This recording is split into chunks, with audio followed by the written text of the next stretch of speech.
Hi, as the co-founder of ElderAid Wellness, I have engaged with over 5,000 elders in my professional capacity over the past 8 years. I also am personal care manager and caregiver for my own parents. What I share with you are viewpoints and perspectives that come from a place of deep concern and interest in holistic elder wellness. I came across a very interesting piece of research by Dan Buettner. He's an American researcher. And he's identified 5 blue zones across the globe. These go all the way from California in the United States to Japan, distributed all over geographically. But what's really interesting and what makes them blue zones is the fact that these areas have a higher than average percentage of elders who are living healthy, well lives well past the age of 100 years. He identified 9 factors that contribute to their longevity. Faith, some kind of faith or spiritual practice, moderate caloric consumption, moderate or lowered consumption of alcohol, strong social support structures, family systems. There were a few that went on. The one that really grabbed my eye, because he emphasized that quite significantly, was physical activity, right? And he said these people in their natural rhythms had very active lives. They walked, they cooked, they climbed, they farmed. They were very physically active. And that's really what I'd like to focus on today. Physical activity and body awareness. We'll come to body awareness in a bit. So by physical activity, we're talking about the gamut, not just exercise. Exercise forms a part of physical activity. But physical activity also includes things like walking, like going about your day-to-day chores, like cooking, going to the park to participate in the laughter club, for example. All of these, anything that's keeping your body moving, comprises physical activity. Research says that the recommended amount for an elder is 150 minutes per week of moderate activity, moderate intensity activity, right? This could be anything. This could be yoga, this could be walking, this could be Tai Chi, it could be exercises that you just sit in a chair and do. Right? Number of benefits, obviously, of staying active. Reduced cardiovascular disease, reduced chances of strokes, of lifestyle diseases like diabetes. Increased physical activity has also been shown to improve cognitive functioning, so keeps things like dementia at bay, or at least delays their onset, right? So numerous benefits that come with increased physical activity.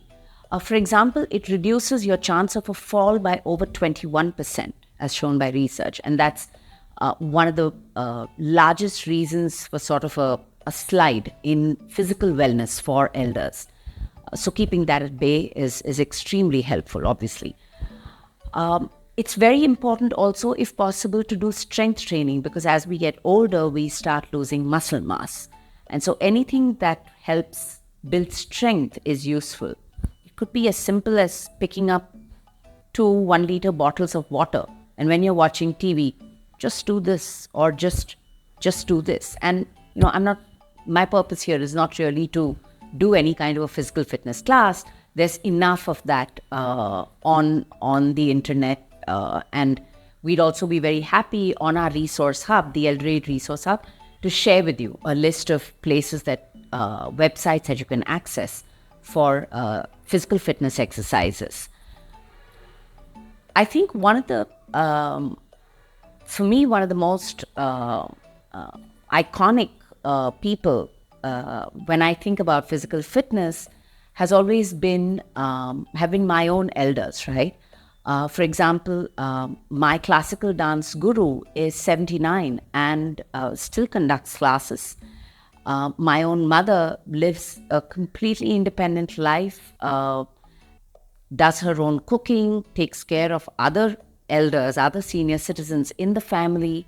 An aunt of mine who has recently come down with sciatica has been extremely active person all her life. And even now, even on the days when her sciatica pain is aggravated, she'll ensure she's sitting and doing chair yoga or chair exercises or some form of more gentle exercise.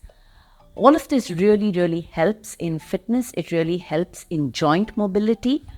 And there are so many positive benefits when it comes to just your own state of feeling well when you stay active. And all of this really brings me to the second part of what I'd like to draw your attention to, and that's body awareness. I don't want you to confuse this with body image. It's not about how do I look, is there more gray in my hair, is my hair thinning? It's not about that. It's not about external appearance. Body awareness or body sense is about how am I feeling? How is my body feeling, right? Do I have any unusual aches and pains? Have I noticed any unusual swelling that wasn't there and that's persisting? For example, my mother had an unusual boil in her nose, and we are really lucky that she called our attention to it, because when we took her to the doctors, turns out that it was a form of a bacterial infection that was particularly virulent, and she was just a day away from it hitting her brain. She raised the panic call in time because she was being body aware. She recognized that it wasn't just a mere boil and got the right medical support at the right time. Right? It may not always be as severe as that. It could be just far milder. It could be, as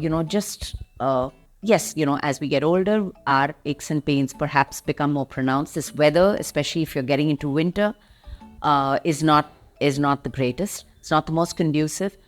But it is about staying aware of what's my body saying to me. Is there anything new that is causing alarm? In which case, it's useful for you to listen to your body and ensure that you're giving it the help it needs, which might be resting, which might be, for example, if you are on sugar, on diabetes medication, you could be having sudden hypoglycemia, which, by the way, is very common in elders who are on diabetes medication, because as we age, our eating isn't as much. We're just not able to eat as much as we could. And if we're not checking our sugars regularly, it could lead to hypoglycemia. So it could be your body telling you need to have some sugar real quick or have a fruit real quick to get those sugar levels up. So I think these are sort of the two important messages that I really wanted to share with you today. The first being the importance of staying physically active. It helps promote independence. It helps you feel good. And the second is really to stay body aware, to listen to your body and understand if there are anomalies going on which you need to bring to your physician's attention or to get it addressed in whichever way makes sense. The last thing that I'd like to leave you with is the image of a swan, right? Imagine the swan floating on the water, right? And it's because I'd like to call your attention to SWAN, right? S for sleep.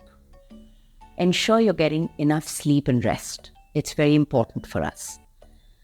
The W is for water. Are you hydrated enough? Great idea to set a simple timer or download the ElderAid app. And better if you go walk and get it and come, you get some activity in as well. So S for sleep, W for water, A for activity, and we've talked about that today. And the last N is for nutrition. Don't ignore your nutrition. Ensure you're getting ample fruits and vegetables and protein in your food. We'll talk more about nutrition on another day. But for now, stay well, stay healthy, Remember the swan floating on the water, and have a wonderful festival season.